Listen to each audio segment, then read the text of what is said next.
Salut tout le monde, je vous retrouve aujourd'hui avec une vidéo un peu spéciale car en fait je vais vous parler de jeux de société. Je vous avais déjà parlé à plusieurs reprises dans mes favoris random, il me semble, de jeux de société et en fait on m'a demandé de faire des vidéos dédiées à ça ou des articles et effectivement je pense que c'est une bonne idée. C'est vrai qu'avec mon mari on est des assez grands joueurs, on achète régulièrement des nouveaux jeux de société, on aime bien partager cette passion avec d'autres personnes. Même si moi, je ne ferais pas ça toute la journée, hein. Contrairement à lui, je pense que lui pourrait faire ça tout le temps. Moi, j'aime bien bouquiner tout simplement. Mais c'est vrai que c'est une activité que j'aime bien faire, surtout maintenant qu'on a notre fille, étant donné qu'un jeu de société, on peut plus facilement le mettre en pause qu'un jeu vidéo ou comme ça. Donc du coup, c'est vrai que maintenant, on fait un peu moins de jeux vidéo, mais on fait plus de jeux de société. Et voilà, c'est aussi sympa si on a des amis qui viennent, on peut toujours leur proposer un jeu de plateau et c'est toujours assez rigolo. Voilà, donc je vais vous présenter les derniers jeux, pas forcément les derniers jeux qu'on a acquis, mais les derniers jeux qui ont été un coup de cœur pour moi. Donc c'est pas forcément des nouveautés, certains oui, mais certains non. Et, euh, et voilà, donc sans plus attendre, je vais vous présenter tout ça. Et vous expliquer succinctement de quoi ça parle, comment ça se joue, mais dans les grandes lignes, je suis assez nulle pour expliquer, ça c'est plutôt le point fort de mon mari. Je suis assez nulle pour expliquer les jeux, mais j'espère éveiller votre curiosité pour ces jeux et peut-être que vous irez les voir en magasin et pourquoi pas les acheter. Voilà, donc on va commencer tout de suite avec un petit jeu. D'ailleurs c'est le seul de ma sélection, bien que les autres ne sont pas forcément des jeux qui sont très très longs à jouer, mais donc il s'agit en fait de Miniville. Donc en fait, de quoi ça parle? C'est un jeu en fait où il faut construire des établissements et construire entre guillemets sa ville. Vous avez des objectifs finaux qui font qu'une fois que vous avez construit par exemple ces 4, 5, 6 établissements, vous avez gagné la partie. Donc en fait c'est des monuments, donc vous avez par exemple une gare, le centre commercial, un parc d'attractions, une tour radio, etc. C'est ceux-là. Et ensuite, vous avez des autres bâtiments. Alors, et comment ça se joue? Donc, ça se joue avec des dés. Au début, vous en avez qu'un. Ensuite, au fur et à mesure de la partie, vous en avez deux. En fait, vous lancez vos dés. Et suivant les cartes que vous avez déjà achetées, parce que vous avez des petits sous au début, donc vous pouvez acheter des cartes, donc des établissements, pardon. Et en fait, si vous avez une carte, vous voyez, je ne sais pas si vous verrez bien. Ici, vous avez des cartes, par exemple, c'est marqué 2 à 3, là c'est 1, là c'est 3, là c'est 5. En fait, si vous lancez un 2, eh ben, c'est marqué, pendant votre tour uniquement, recevez une pièce de la banque. Donc en fait, vous allez vous enrichir comme ça à chaque fois que vous lancez les dés. Et par exemple, les verts, c'est seulement quand c'est vous, les bleus, c'est aussi quand c'est les autres, et les rouges, c'est seulement quand c'est les autres qui lancent les dés. Donc en fait, c'est un jeu, il faut vraiment être bien réveillé, parce que s'il y en a un qui fait un 1, peut-être vous allez toucher une pièce d'or, etc., suivant les cartes que vous avez. Et en fait, le but étant de s'enrichir le plus rapidement possible, d'acheter d'autres établissements, et surtout de construire les monuments pour finir la partie. Donc voilà, c'est un petit jeu super sympa, il y a déjà 2 extensions, donc en fait la boîte est grande tout simplement parce qu'ils ont prévu la place pour les extensions. Donc j'aime bien, les dessins sont assez jolis, donc c'est assez japonais je pense, je sais pas. Donc en fait vous avez déjà 2 extensions à ce jeu, c'est Miniville Marina, donc ça rajoute le port, etc. Et vous avez Miniville Green Valley, voilà. Donc là, ça rajoute en fait des cartes, d'autres possibilités, etc. Mais le principe reste toujours le même. Donc c'est un jeu que vous pouvez jouer de 2 à 6, il me semble. Sauf erreur. C'est marqué où? Non, 2 à 4, pardon. Et la partie, ça dure plus ou moins 30 minutes. Donc c'est un petit jeu sympa à sortir avant de manger, à l'heure de l'apéro, etc. Donc c'est un jeu qui est de Masao Suganuma. Voilà. Et édité Grounding Inc. et Monster. Voilà. Donc vraiment très très sympa. Ensuite, le jeu d'après, qui est un petit peu plus encombrant, comme vous pouvez le voir, c'est Five Tribes, les djinns de Nakala, de Bruno Catala. Donc en fait, paru, ou je sais pas comment on dit, c'est pas une maison d'édition, mais c'est la maison de production, je sais pas, Days of Wonder, qui a fait des gros cartons tels que Small World, et puis plein d'autres. Je vous les listerai en barre d'infos parce que comme ça, évidemment, ça me revient pas, mais je peux vous assurer qu'ils ont fait beaucoup de jeux très très connus, Days of Wonder, et souvent les jeux de l'année. Donc en fait, Five Tribes, déjà, rien que la boîte est déjà magnifique. Donc comme vous pouvez vous en douter, c'est un petit peu les mille et une nuits. Le but, je vais rentrer derrière. Donc en fait vous avez des terrains, certains avec des palais, d'autres avec juste des oasis, etc. Et vous avez des meeples, donc des pions de couleurs mis aléatoirement dessus. En fait le but est de déplacer les meeples justement. Vous les prenez tous ceux d'une case en fait. Je vous explique ça très succinctement hein, dans les grandes lignes. Donc en fait, par exemple là, vous en avez ici, vous avez un meeple vert, un jaune, un bleu. Donc en fait, ce que vous pourriez faire, c'est de déplacer de 1, 2, 3. Donc vous mettez par exemple le vert là, le jaune là et le bleu là. Il faut que la case d'arrivée, il y ait un meeple de la même couleur que celui que vous allez laisser en dernier. Donc, c'est-à-dire que les autres, il n'y a pas de souci si vous mettez un jaune ou il n'y a pas de jaune, etc. Mais la dernière case où vous mettez les meeples, il faut évidemment qu'ils aient qui est la même couleur. Puis en fait, ensuite, vous pouvez prendre les meeples d'une couleur que vous voulez. Donc par exemple, là, il y aurait deux bleus, deux blancs. Donc vous pourriez prendre soit les deux blancs, soit les deux bleus. Le but étant évidemment de vider les cases pour pouvoir vous les approprier et mettre en fait une de vos petites tours là. Vous avez... ou non, des chameaux. Je sais plus qu'est-ce qu'il faut mettre. Non. Il me semble que c'est les chameaux. Ouais, il faut mettre en fait, après vous avez des petits chameaux de vos couleurs, de couleurs différentes. Et vous pouvez vous approprier les terrains, ce qui vous fait des points à la fin, etc. etc. C'est vraiment très très chouette. Vous pouvez faire des points en achetant des marchandises. Et comme dans tous les jeux, le but étant d'être le plus riche à la fin. Et les pions forcément de couleurs différentes, les meeples donc ont des pouvoirs différents. Donc les blancs ont des pouvoirs, les jaunes en ont d'autres, etc. Les rouges c'est des assassins, vous pouvez tuer d'autres pions. Enfin bref, c'est un jeu vraiment assez passionnant, très chouette. Par contre, à ne pas jouer avec des personnes qui font très long pour jouer, sinon ça peut vite être chiant, parce que forcément, il faut un petit peu réfléchir comment on va bouger les pions pour faire le plus de points possible. Mais par contre, ouais, j'ai vraiment beaucoup aimé ce jeu. Donc, il y a déjà une extension qui est sortie, mais je ne me rappelle plus son nom. Je vous mettrai ça également en barre d'infos. Donc on l'a aussi, l'extension. Ah oui, j'ai oublié de vous dire, forcément, ça s'appelle les djinns de Nakala. Pourquoi? Parce qu'en fait, vous pouvez utiliser les pouvoirs des djinns, donc de génies, qui ont des pouvoirs spéciaux et que vous pouvez utiliser pour faire plus de points, tout simplement, ou bloquer les autres. Donc c'est vraiment très très sympa, même si avec mon mari on n'utilise pas très souvent les djinns, ce qui est un peu dommage, mais par contre c'est vrai que c'est vraiment très très chouette. Ensuite, un des derniers jeux qu'on a acheté, il s'agit de Time Stories. Donc il y a aussi une jolie boîte comme ça et qui se présente comme ceci. Alors en fait là il s'agit d'un jeu d'enquête, donc c'est un jeu en collaboration en fait, vous jouez tous ensemble. Et en fait c'est un jeu de scénario. Donc en fait, vous pouvez acheter les différents scénarios parce qu'une fois que vous en avez fini un, vous l'avez fini. Donc il n'y a plus tellement intérêt à le refaire une deuxième fois, sauf si vous vous rappelez plus, peut-être quelques années plus tard, éventuellement. Donc en fait aussi là, les dessins sont magnifiques. Chaque scénario est dessiné, je crois, par un autre dessinateur. Là, le jeu a été conçu par Manuel Rosoy, je sais pas. Et je sais pas par qui a été dessinée l'extension qu'on a dedans, mais nous en fait la première mission qu'on a c'est Asylum. Et en fait ce jeu, en fait vous êtes dans une machine, vous pouvez remonter le temps, il y a des failles temporelles qui se créent à certains moments, vous avez des enquêtes à faire et là la première enquête c'est dans un asile psychiatrique et en fait il y a des gens qui ont disparu, qui sont morts et on doit enquêter là-dessus. Voilà. Donc en fait on a déjà joué plusieurs fois avec mon mari, enfin on a fait plusieurs fois, on a essayé plusieurs fois la mission mais on a failli, on n'a pas joué tout à fait juste non plus parce qu'en fait à deux on a deux personnages chacun puis on n'avait pas compris ça, du coup on a joué qu'avec un seul personnage chacun, du coup forcément c'était plus dur comme vous pouvez vous en douter. Mais sinon j'aime beaucoup le principe c'est un petit peu comme les livres dont vous êtes le héros, si vous voyez de quoi je veux parler, vous avez chaque fois le choix d'aller à droite, d'aller à gauche, etc. Et ce que vous faites, ensuite forcément ça aura des conséquences et des répercussions.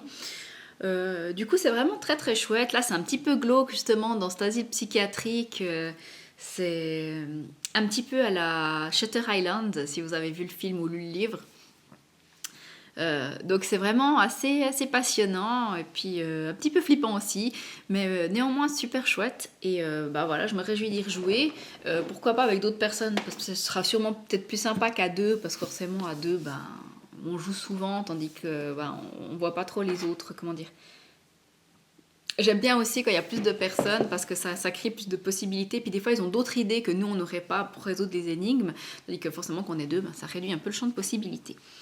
Voilà. Donc voilà pour Time Stories. Ensuite, il me semble qu'il y a il y a des autres missions bah, qui se passent forcément à d'autres époques. Dont une qui se passe, il me semble, je suis pas sûre, un grande réserve, il me semble en Égypte, j'irai me renseigner. Mais en tout cas, celle-ci, Asylum, c'est vraiment très très sympa. Donc, un jeu bien comment dire, on s'immerge facilement dans l'histoire et c'est vite, on se prend vite au jeu et c'est très très sympa. Ensuite, un jeu qui n'a rien à voir et qui, je crois que les prochains jeux, non, les prochains jeux sont pas du tout des jeux d'équipe. Il s'agit des voyages de Marco Polo. Donc là, c'est un jeu aussi de placement de pions, enfin de placement de dés plus particulièrement. Donc en fait, c'est les voyages de Marco Polo. Le but étant d'atteindre des endroits sur la carte pour faire des points, mais aussi de faire le plus comment dire, de contrats avec l'or, la soie, le poivre ou les chameaux. Et puis bah forcément le but aussi c'est d'être celui qui a fait le plus de contrats, celui qui a le plus voyagé, celui qui a le plus d'argent, bref. Voilà. Et là bah, on joue, il y en a un qui joue, je crois pas qu'il y en a un qui joue Marco Polo, mais on joue le frère je crois, et puis d'autres explorateurs. Et chacun a des pouvoirs spéciaux. Donc vraiment c'est très très sympa. Aussi le matériel de jeu est très joli. Et j'aime beaucoup la carte, elle est très très colorée. Voilà, et c'est un jeu très très simple à jouer. Donc voilà, moi j'aime bien les jeux de commerce, je trouve ça chouette. Même si là il n'y a pas d'enchère, hein, c'est vraiment juste du commerce. Donc vous allez là, vous achetez, tac, vous n'avez pas besoin d'enchérir, gna gna gna. Donc voilà. Et puis bon, bah, c'est comme je vous disais, c'est un jeu comme un placement d'ouvrier en fait, sauf là c'est des dés. Mais une fois qu'il y a quelqu'un à un endroit, bah, soit vous devez payer un petit peu plus pour pouvoir y aller aussi, soit bah, vous devez aller ailleurs, etc. Et c'est vrai que c'est le genre de jeu, de mécanique de jeu que j'apprécie particulièrement. Voilà, je suis désolée, je parle un peu vite, mais j'ai pas envie de faire une vidéo de 25 minutes, étant donné que de toute façon, je vous explique pas les règles, je vous parle juste brièvement un petit peu de quoi ça parle. Ensuite, deux jeux très très fun pour la fin. Donc, le premier, c'est Camel Cup, ou Camel Up, on sait jamais trop comment ça se dit, mais je pense que c'est Camel Cup plutôt, qui était le jeu de l'année 2014. Donc, en fait, c'est un jeu vraiment très très drôle. En fait, il s'agit d'une course de chameau, comme le nom l'indique. Le matériel de jeu est ainsi. Et là, celui-là, il est paru, c'est Pegasus Spiele. Donc c'est un jeu qui dure 20 à 30 minutes, c'est 8 ans et plus, ça joue de 2 à 8 joueurs. Et puis en fait, le but étant de faire des paris sur les chameaux. Donc en fait, vous avez des cartes ici pour parier sur le chameau, par exemple le chameau rouge, le chameau jaune, etc. Et puis à chaque fin de tour, en fait, après on lance les dés et chaque dé a une couleur qui correspond à un chameau. Donc en fait, les chameaux n'appartiennent à personne, hein, si on veut, ils appartiennent à tout le monde et à personne. Donc tout le monde fait avancer les chameaux. Donc chaque fois qu'on lance un dé d'une couleur, par exemple le dé bleu, on fait 2, ben, on fait avancer le chameau bleu de 2, etc. Et à chaque fois qu'on a lancé tous les dés, entre guillemets, la manche s'arrête et là on regarde quel chameau est devant et suivant les paris qu'on a fait, ça nous fait des points. Et puis ensuite, faut parier pour la fin de la course, une fois qu'on a fait tout le tour du terrain, savoir quel chameau va arriver premier, quel chameau va arriver deuxième ou dernier, etc. Étant donné que les chameaux peuvent s'empiler, comme vous pouvez le voir là, parce que forcément, les dés vont pas jusqu'à 6, hein, ils vont jusqu'à 3 maxi, il me semble. Et c'est pas des dés normaux, je crois que c'est 1, 2, 3 seulement, mais il y a plusieurs fois 1, 2, 3. Et en fait, les chameaux peuvent s'empiler, sachant que celui qui est tout dessus, c'est celui qui est premier, en fait. S'ils sont à égalité tous l'un sur l'autre, celui qui est tout en haut, c'est celui qui a gagné. Mais par contre, si après on déplace, là, par exemple, vous voyez qu'il y a l'orange, le jaune et le vert, en fait, si le jaune se déplace, il va prendre le vert avec. Ce qui fera que le vert sera toujours devant. Donc c'est assez marrant parce qu'on peut pas tellement prévoir des fois qui va être devant à tel moment, etc. Donc c'est très très drôle à jouer avec des copains. Plus on est de fous, plus on rit. Moi je dis, on a déjà joué à 4 ou 6, je sais plus, mais c'est super drôle. Et c'est vraiment un jeu que j'ai adoré et que qu'on adore sortir. Il est super simple, il est facile à expliquer. Justement, 20-30 minutes, c'est parfait.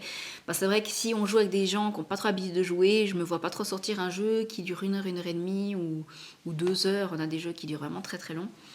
Et celui-là est vraiment très fun, très sympa et je peux que vous le recommander. Voilà. Et en plus, il est pas très cher et je crois qu'il se trouve dans pas mal de magasins, pas forcément des magasins spécialisés. Ensuite, le dernier jeu que je dois vous montrer est son extension. Il s'agit de Colt Express. Alors Colt Express, c'est un jeu qui se passe au Far West avec un matériel de jeu très très joli. Donc il y a un petit train en carton, en fait carton épais que mon mari a monté. Là en fait on joue des bandits qui braquent un train. Et en fait le but c'est d'être le plus riche, de voler le plus de bourses, etc. Sachant qu'en fait c'est un jeu pas vraiment tour par tour. On a un deck de cartes, mais on peut en prendre que 6 au hasard. Hein. Donc on prend les 6 premières, on touille notre tas et puis on prend les 6 premières. Et avec ça, on peut faire des actions. Alors il y a se déplacer d'un wagon à l'autre, il y a monter sur le toit, il y a tirer, donner un coup de poing, ramasser des sous, faire bouger le Marshall, etc.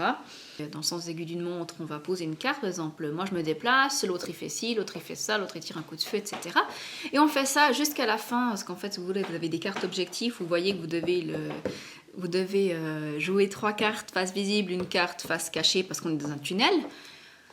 Et en fait, tout le monde fait ça. Donc vous posez vos 3 cartes tour à tour, l'une sur l'autre. Donc tous les joueurs posent leurs cartes l'une sur l'autre, en fait. Donc faire un gros tas de cartes des différents joueurs. Les dernières, par exemple, elles seront face cachée. Et à la fin, on résout le truc. Donc en fait, c'est assez drôle parce qu'on sait ce qu'on a fait, mais on ne sait pas ce que les autres feront. Et par exemple, on dit, alors là, je ramasse la bourse, mais entre-temps, en fait, quelqu'un nous a peut-être donné un coup de poing qui nous a projeté dans le wagon d'à côté. Du coup, on ramasse rien du tout parce qu'il n'y a rien dans le wagon où on a été projeté, etc. On se prend des balles. Ces balles, on les reçoit dans notre deck qui va nous prendre notre deck, ce qui fait que, en fait... la prochaine fois qu'on tirera les 6 cartes, peut-être qu'on aura des balles dedans, du coup on peut rien en faire. Donc on doit passer notre tour pour ramasser des cartes valables, etc. C'est très très très fun, ça se joue rapidement. Et là aussi c'est 40 minutes, c'est de 2 à 6 joueurs, 10 ans et plus. Et c'est vraiment un jeu très très drôle, ça se joue rapidement, faut pas trop réfléchir non plus. Là aussi, il faut pas jouer avec des gens qui réfléchissent trop parce que sinon c'est un petit peu triché, je trouve. Le but étant quand même qu'on se retrouve dans des situations improbables où voilà, on s'envoie le Marshall dessus, sachant que quand le Marshall nous arrive dans le même wagon que nous, il nous met une balle et il nous projette sur le toit. Donc après c'est drôle parce que justement vous faites bouger le Marshall sur quelqu'un, l'autre il est projeté sur le toit, mais lui son action d'après c'était descendre, enfin monter sur le toit, mais du coup ça le fait descendre, du coup il se retrouve de nouveau avec le Marshall qui lui refoue une balle et qui le remet en haut, enfin bref ça met des situations improbables, c'est vraiment un fun game et c'est très très drôle et si vous adhérez au concept, alors c'est clair qu'il faut aimer un petit peu...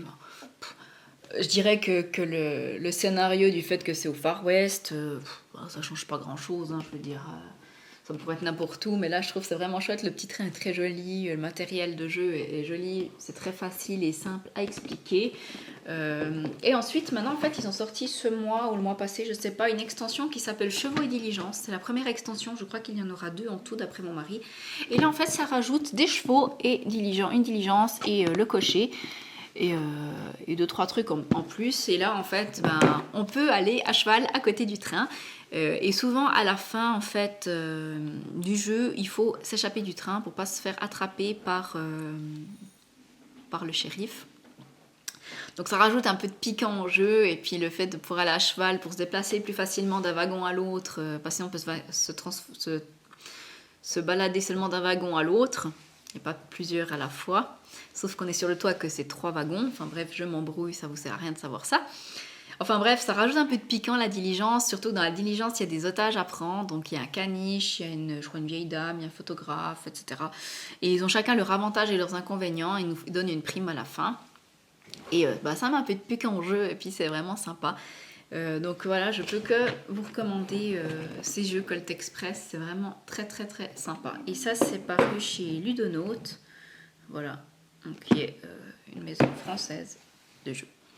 Voilà, donc c'est tout pour mes favoris jeux de société du moment. J'espère que cette vidéo vous aura plu, j'espère ne pas avoir été trop brouillon, j'explique assez mal, surtout que là c'était pas le but de vous expliquer mais de vous donner un petit peu, les buts du jeu, forcément c'est quand même mieux avant d'aller voir le jeu en magasin, de savoir un peu de quoi il parle.